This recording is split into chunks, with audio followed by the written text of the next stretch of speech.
अब तक आप लोगों ने अम्लों के प्रकार पढ़ा, जिसमें तनु अम्ल, सांद्र अम्ल, हाइड्रा अम्ल और ऑक्सी अम्ल, स्ट्रॉन्ग एसिड, वीक एसिड।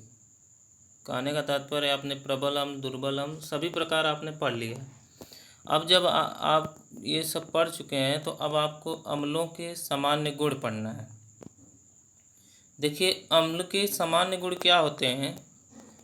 सबसे पहला नंबर होता है कि अम्ल जो होते हैं वो स्वाद में खट्टे होते हैं। जैसे संतरा आप खा रहे हैं, नींबू खा रहे हैं, या आप आम खा रहे हैं, तो जो कच्चा आम है तो ये सब खट्टा क्यों होता होगा, इमली खट्टी क्यों होती होगी, क्योंकि सब में क्या पाया जा रहा है, अम्ल पाया जा रहा है, कोई न कोई अम्ल पाया जा रहा है। दूसरा पॉइंट है कि अम्ल जो होता है वो नीले लिटमस पेपर को लाल कर देता है।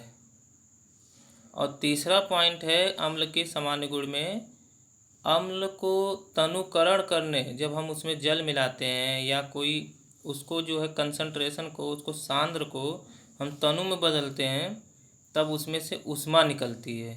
और ऊष्मा जब निकलती है तो आपको पता है कि इस अपक्रिया को हम क्या बोलते हैं, ऊष्मा क्षेपी अपक्रिया बोलते हैं। चौथा पॉइंट है कि अम्ल का जलीय विलयन। कहने का तात्पर्य है कि अम्ल को जब हम जल में डाल देंगे तो वह जल में जब H+ आयन देने लगेगा और माइनस भी देगा, तो वही अम्ल का जलीय विलयन क्या होता है, विद्युत का सुचालक होता है। अम्ल, पांचवा पॉइंट है, अम्ल धातुओं से क्रिया करके या प्रतिक्रिया करके हाइड्रोजन गैस उत्पन्न करता है। जैसे सोडियम है Na और H2SO4 से करवा दीजिए अब क्रिया, तो बन जाएगा क्या, सोडियम हाइड्रोक्साइड और H2 हाइड्रोजन गैस निकलेगी, सल्फर डाई गैस बच जाएगी। तो कहने का तात्पर्य है कि जो अम्ल है वो धातुओं से अपक्रिया करके क्या बनाते हैं, हाइड्रोजन गैस देते हैं। और अम्ल आप जान ही रहे हैं, H2SO4 हो गया, HNO3 हो गया। तो जब HNO3 को हम धातु से किसी अपक्रिया करा देंगे तो हाइड्रोजन गैस निकल जाएगी, बाकी जो बनना होगा बन जाएगा। छठा पॉइंट है, अम्ल क्षार से अपक्रिया करके लवण बनाता है। जैसे NaOH है, सोडियम हाइड्रोक्साइड, ये क्षार है, और जो अम्ल है H2SO4 है, उससे अपक्रिया करा दीजिए और जो बनेगा सोडियम सल्फेट बन जाएगा। यह क्या होगा, लवण होगा। इसी तरह ये सामान्य गुण होते हैं। और आपको जो रासायनिक गुण हैं वो आपको लास्ट टॉपिक में पढ़ना है, इसके बाद जो आएगी। अगली हेडिंग है आपकी, अम्ल की क्षारकता क्या होती है। तो इसको ध्यान समझिएगा। अम्ल की क्षारकता जो है कभी कभी आता है एक लाइन में, एक नंबर में आता है। भास्मिकता क्या होती है, बेसिसिटी ऑफ एसिड। आपको जब भी एग्जाम में कोई क्वेश्चन आए, अगर हिंदी ना समझ में आए तो आप उसको इंग्लिश वर्ड जरूर देखा करिएगा। देखिए, किसी अम्ल को जो होते हैं अम्ल, उसमें एक अणु अगर जो होगा कोई भी हाइड्रोजन का, जो किसी क्षार से अपक्रिया करके निकल जाए, तो वही क्या कहलाता है, अम्ल की क्षारकता कहलाता है। तो डिफिनीशन देखिए, किसी अम्ल के एक अणु में उपस्थित प्रतिस्थापन योग्य हाइड्रोजन परमाणुओं की संख्या को उस अम्ल की क्षारकता या भास्मिकता कहते हैं। जैसे देखिए, एसिटिक अम्ल है CH3COOH,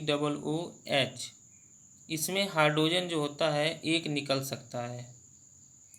HCl, इसमें भी हाइड्रोजन जो है एक निकल करके किसी क्षार से अपक्रिया कर सकता है। HNO3 में एक ही हाइड्रोजन निकल सकता है, इसलिए यह क्या है, एक क्षारकी है। मतलब इसकी भास्मिकता क्या है, एक है। H2CO3 H2SO4, इसमें हाइड्रोजन की संख्या 2 है, जो किससे अपक्रिया कर सकती है, क्षारक से, इसलिए इसकी जो क्षारकता है वह क्या है, 2 है, द्विक्षारकी। PO4, इसमें देखिए हाइड्रोजन जो है 3 निकल सकता है। अब आप सोचेंगे कि ऊपर जो है CH3COOH था, उसमें से सिर्फ एक ही निकला, उसमें से सिर्फ एक ही हाइड्रोजन जो है कर सकता है, लेकिन H3PO4 में सिर्फ एक ही नहीं, इसमें तीनों हाइड्रोजन जो होते हैं वह अपक्रिया कर सकते हैं क्षारक से, इसलिए इसकी क्षारकता क्या है, त्रिक्षारकी। अगला है जो आपको पढ़ना है उसका नाम है क्षारक क्या होता है। ये अम्ल की टॉपिक यहाँ तक खत्म हो चुकी है। अब देखिए क्षारक क्या होते हैं।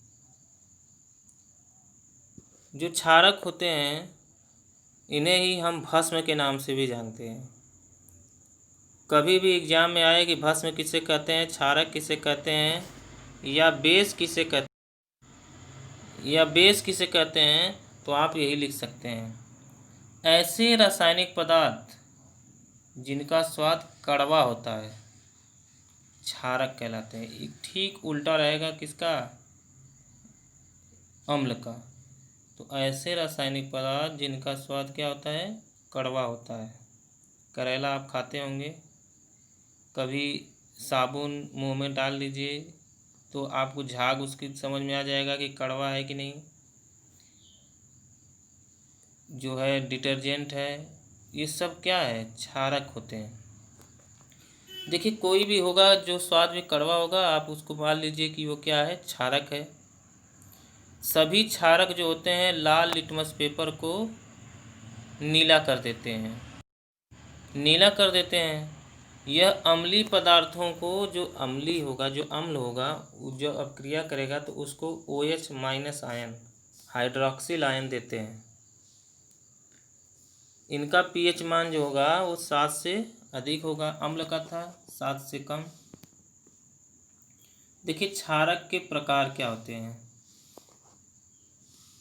तो जो pH मान है आपको हम वह आपको बताएंगे उसमें, जब आप पढ़ेंगे pH वैल्यू क्या होती है। तो क्षारक के प्रकार देखिए क्या होते हैं। जल में घुलनशीलता के आधार पर क्षारक 2 प्रकार के होते हैं। सबसे पहला होगा जल में घुलनशील क्षारक, जिसे हम बोलते हैं एल्कली, और दूसरा जो होगा जल में अघुलनशील क्षारक, जिसे हम बोलते हैं बेस। तो अल्कली आपको अलग से पढ़ा दिया जाएगा और जल में अघुलनशील क्षारक आप पढ़ लेंगे। तो ये आपकी हो गई आज की टॉपिक, जिसका नाम था अम्ल के सामान्य गुण, अम्ल की क्षारकता या भास्मिकता, क्षारक किसे कहते हैं, क्षारक के प्रकार के मुख्य बिंदु। बाकी अगला जो आपको पढ़ाएंगे हम, उसका नाम है जल में घुलनशील क्षारक। कोई भी चीज़ समझ में आए हो आप कमेंट कर सकते हैं।